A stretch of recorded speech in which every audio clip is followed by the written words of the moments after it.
Afternoon, ladies and gentlemen. How's everybody doing this afternoon? Outstanding. Outstanding. Outstanding. As introduced, I'm Gunnery Sergeant Williams, the Director of Operations for Historical Outreach Programming for the United States Marine Corps Historical Company. Myself and my fellow Marines are going to do a small presentation for you today. It's the same type of dog and pony show we do throughout, like that, showing the tactical capabilities of the United States Marines. The only difference being is we're going to show the tactical doctrine developed in the United States Marine Corps 75 years ago. At the end of World War II, we started developing tactics that we utilize that are still serving us well today. But before we actually get into the talk, I want you to think a little bit about why you're here. Why is this a Museum of Americans in Wartime important, and why you're here studying history? It's all about people. You look at these tanks, all these assets that we've seen here out here today, they're nothing more than inanimate objects. It takes the people like you and I, throughout every generation, to design, build, and ultimately use these weapons in combat. And we can thank each and every one of them for being who we are today, because we literally stand on the shoulders of every generation that went before us. So you see this demonstration, although these are current United States Marines, they're the epitome of what those Marines 75 years ago be. These veterans we have sitting in front of us, some of which are members of the generation that fought in World War II, these Marines were them 75 years ago, and we'll talk about it. Now, if you look at the Marines in front of you, this is going to be an element we're going to talk about specifics and changes of tactical doctrine that took place during World War II. Going into World War II, the standard Marine and Army rifle squad was 8 to 12 men. It had a squad leader, an assistant squad leader, and one Browning automatic rifle, basically squad automatic weapon. As we went into the Pacific War, we started realizing, especially in jungle warfare, that span of control of one squad leader trying to control up to 11 men underneath him and like that was too much. And we also needed the flexibility, the idea of having a maneuver element and then a base of fire element with the BAR like that did not give us adequate flexibility. So the concept originally developed by the Raiders, by Red Mike Epson in the 1st Raider Battalion, started looking at the idea of taking the rifle squad and breaking it down into smaller elements, and also applying more NCOs to be able to control those smaller elements. These various elements, which we would know as fire teams, would give us the capability of functioning as a rifle squad, giving flexibility of reversing roles from a maneuver element immediately over to a base of fire element. It also means that could necessarily function independently. Originally, a rifle squad had a corporal as the NCO in charge. That is when we had enough NCOs to go around. Sometimes the PFC would become commanding a rifle squad. In this particular case, we got a Master Gunnery Sergeant, the likes of Mr. Dudo, is acting as the squad leader. He would have a command group for a platoon. That command group would include a radio operator, like that, which, like every radio in every war, never works when you need it to. And like I say, this particular one like that is carrying an SCR 300, the famous walkie-talkie of the period. Now, you can walk and talk with it, but that radio is going to get mighty tired by the time he gets done today. This is an AM or FM frequency radio. It was primarily used for shore-based commands for communication. We also had the inevitable doc. And like that, our corpsman was a quintessential part and inseparable part of the Marines, just like it is today. Every Marine depended on him. Their lives were in the hands of the doc like that when it came into combat. He carried the medical equipment and such, and many of a naval corpsmen, many a Marine owes their life to that corpsman. Now, the basic rifle squad was broken down like that, as I said. That rifle squad now would be increased to a total of 13 men. You would have a sergeant now in charge of the rifle squad, and then 3 corporals underneath him who could control the fire teams. Each one of these fire teams would be 4 men. You have a fire team leader, like I say, normally at this point issued with a carbine, although a lot of them would prefer to carry with a standard service rifle and such. Underneath that fire team leader, every fire team would now have a squad automatic weapon, a Browning automatic rifle. That automatic weapon would give them the capability of either being a base of fire element or a maneuver element. He would have an assistant BAR, which would not only carry rifle ammunition for himself, he would carry spare ammunition for that BAR. And firing at 550 rounds per minute with 20-round magazines, that beast is hungry and it's going to drain pretty quick, so the extra ammunition was needed. You also would finish out the fire team like that with an additional rifle. This squad of 4 would be multiplied by 3. This would be your standard rifle squad during the period. This would be accumulated into a platoon with a command element, and like say, and 3 of these rifle platoons would then make a rifle company. Sergeant? Right. Now, while the Marines go over, let's say, load up right now before we start our demonstration, like that, it was talked about a little bit earlier, many of the things you're going to see, like that, not only have a history relating to 75 years ago, Some of it actually has a more recent history. Talked about the film Flags of Our Fathers, Letters from Iwo Jima, and even the film Wind Talkers. Many of the equipment you see here was developed for those. The flamethrower that you're going to see as part of this demonstration, those that were here this morning, like that is the flamethrower. You've seen just about every World War II film from Flags of Our Fathers back through Wind Talkers and such. Like I say, both directors, John Woo and Clint Eastwood, did not want to go with Hollywood graphics. He wanted to see the real deal. So we ended up shipping that Mark II flamethrower. In fact, ironically, it was so real like that when the stuntman and the actor, when we were doing Flags of Our Fathers in Iceland, saw the flamethrower tested for the first time, said, hey, we want no parts of this. So this young gunnery sergeant that we happen to know ended up having to stunt double, as well as being a technical advisor, ended up stunt doubling all the way in. So the flamethrower you're seeing is the exact same weapon, much of the equipment you see here, you have actually seen in Hollywood. Now today we're actually using, like say, non-gel gasoline in the flamethrower. We want to burn up Allen's yard too bad, and like that. But eventually we may have to put out a few fires before we get done. Now during the course of history, like say, the LVTs, the amphibious tracks that would lead into our, like say, our LAVs that we use today, our Amtraks, like that, were fairly new innovation. Prior to that, during Guadalcanal, only a very few LVTs were actually utilized. Like that, and eventually we would start coming up with tracked vehicles. Like say, a gentleman in Florida would eventually would develop, like say, a vehicle that was used in the swamps and proved the ideal. What you're going to see is an LVT Mark IV. This is the third generation, not the fourth, but actually the third generation. Ironically, for whatever reason, the LVT-3s did not see their introduction until the Korean War. The LVT-4s would have been the quintessential tracked landing craft that would be used during the latter part of the war from Guam, Iwo Jima, and eventually on Okinawa.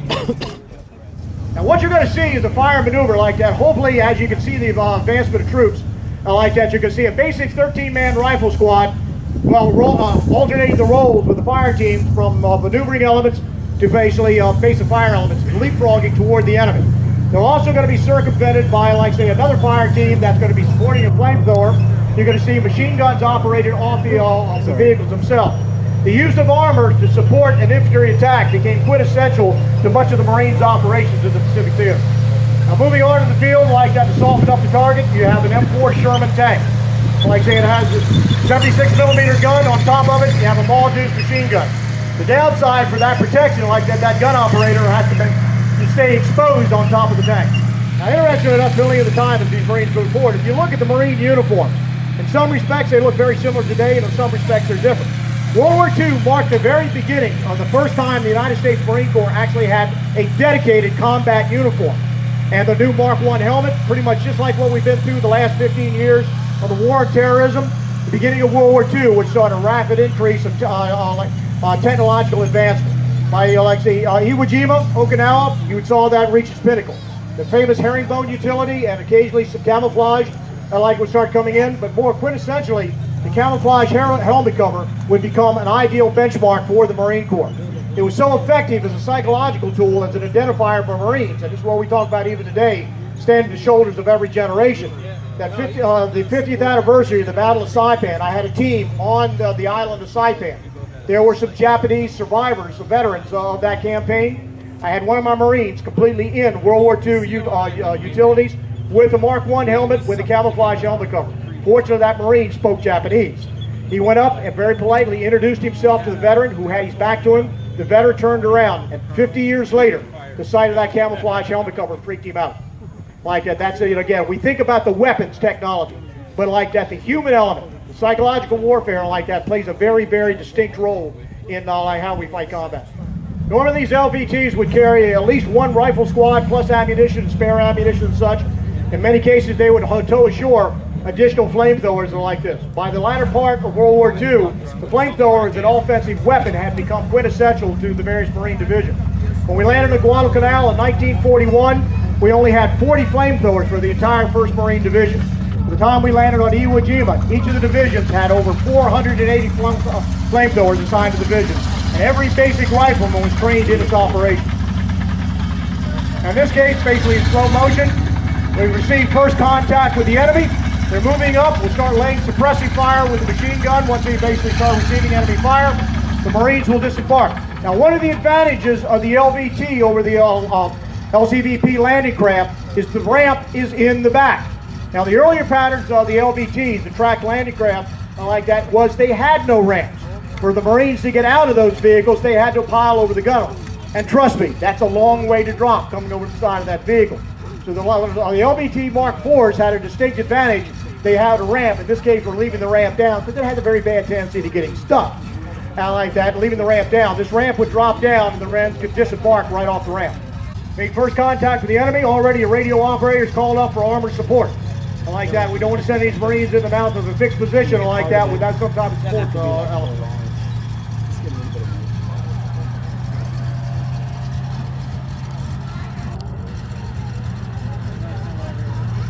Now, we'll advise as these tanks come around and stuff like that, this Mark IV Sherman will be firing blank ammunition, but it will be loud. If you have younger children and stuff, I will suggest you cover their ears.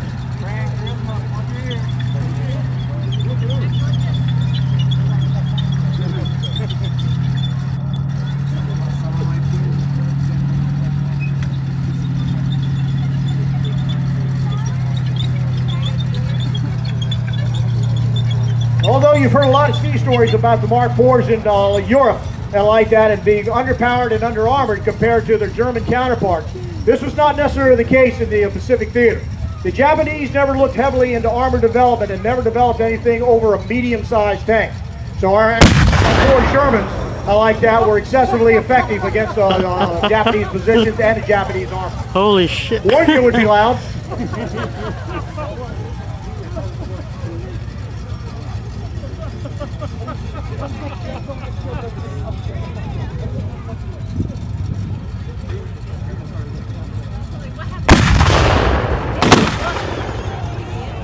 Now we're starting to lay cover fire. The Marines are now disembarking. Look at this first. The fire team is going to be a close movement of the protection team. Along with them will be a flamethrower. The other rifle squad is going to deploy to the left with the tank and start using the elements of the fire and maneuver we talked about.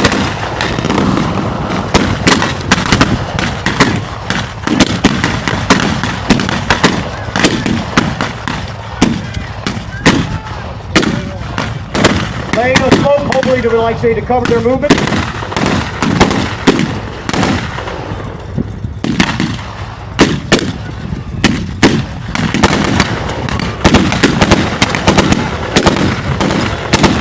Now, bear in mind, although this is an optical close fire demonstration, in reality, they would be receiving heavy fire from fixed position.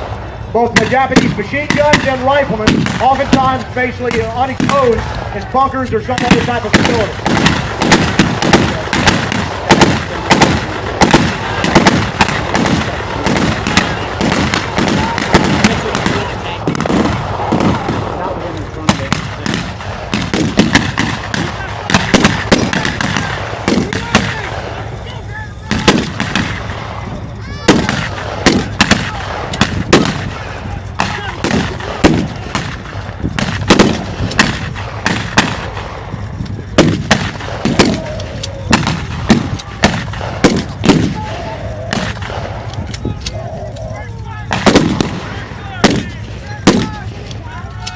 Again, we talked about the flamethrower. That's going to be the focus of this assault to be able to take out this fixed position. Unfortunately, even with the cannon fire coming out of the Sherman and small arms fire, the Japanese are too well dug in. This was a common traitor there. Like that. So ultimately what they're going to have to do is close with the fixed position and using the flamethrower, the mask, and basically incapacitate the opponent inside the bunker and then close with small weapons and assassin marks to take it out. Now you look at the flamethrower, everybody thinks about it as a horrific weapon and like that, and you're going to burn the enemy. But the goal here was not to burn your enemy like that, it was using the basic physics of the flame for using burning oxygen. If you surround a bunker where you can't get to them otherwise, what you're going to try to do is suck out the oxygen, incapacitate it, if you can close and use other weapons to take out the enemy.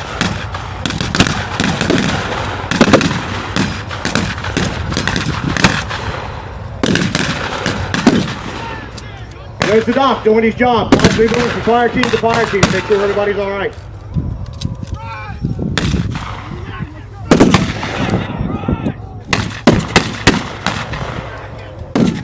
You can see the importance now like that of breaking down into smaller elements of fire teams. Like even an open ground like this with the noise going on and such, maintaining control of the various elements became a problem.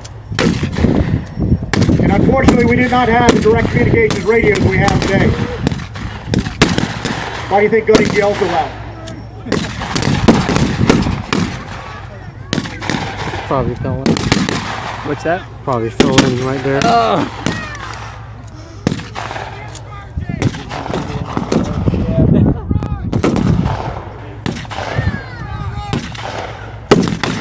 The platoon leader constantly calling out directions, making sure there are people moving where he needs to move.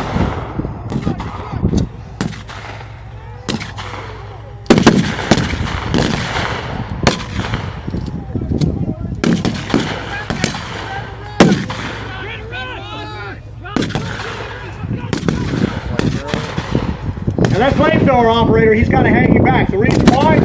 He's carrying 70 pounds worth of gasoline and liquid on his back trying to run to keep up with the rest of these Marines. Now that'll lighten up very quickly here shortly. But during that time, like that, imagine not only running through this terrain, but running through Sugar Sand Beach of Iwo Jima.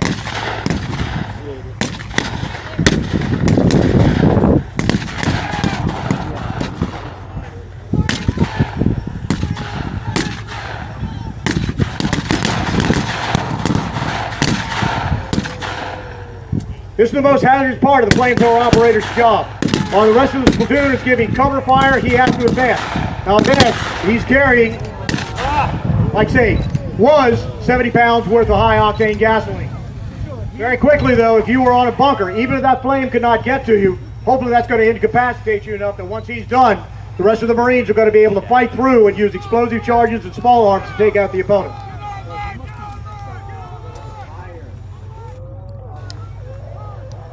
Now imagine some of you, even from a distance, has felt the heat coming back here. Imagine being on the receiving end of that. More importantly, imagine being the operator under constant fear that a Japanese round's going to come puncture your tank and like that, and you're going to go up in a ball of flame before you can take out the enemy.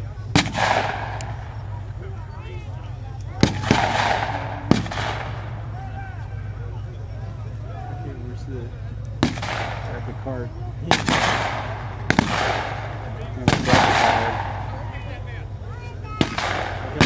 Fire going now.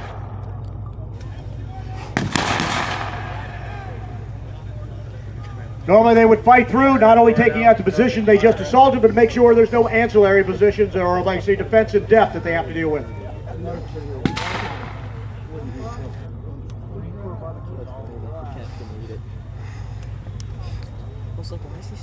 Now this would be typical of an assault operation using fire maneuver and using support weapons such as the LVT and the Sherman tank. Like that, a lot more fire would be applied, as you can see here and such. But to put this again in perspective, we talked about, this was still about the human element.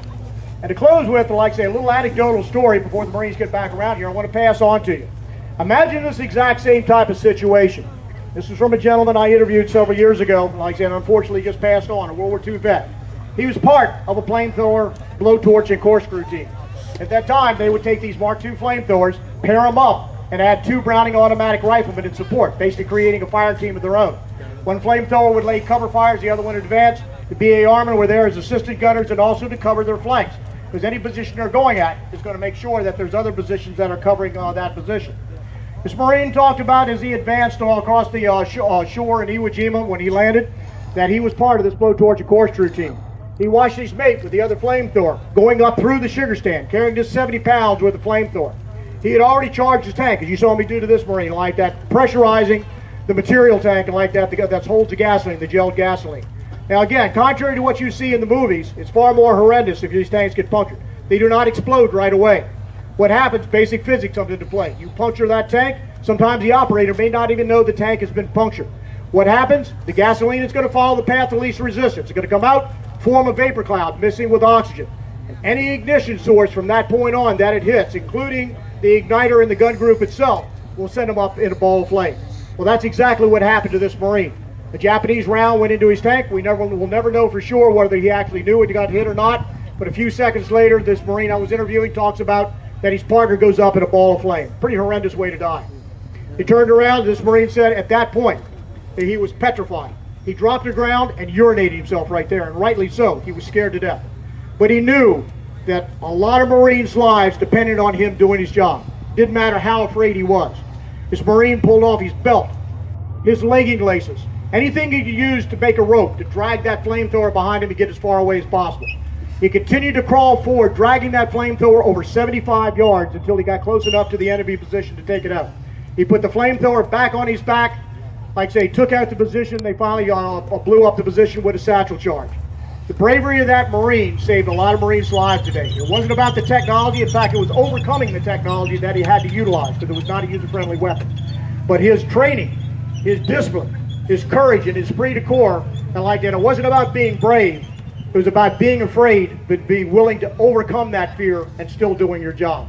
This is what we need to thank our veterans for. This is what makes us the generation we are today. Because every generation, that human element, makes us who we are. We are today, as a United States Marine, I can thank having the reputation we have as Marines today. It's not about what we've accomplished in the last 10 years, the last 20 years, but what we have accomplished in the last 250 years since the country was established. And for all of us as citizens, we can be proud of what we are today because we stand on the shoulders of the accomplishments and the sacrifices of every generation we come before us. So hopefully, ladies and gentlemen, once this demo is on, just look around. The veterans from all wars that we have here today, thank them for their time and service. Ladies and gentlemen, we thank you very much for your time.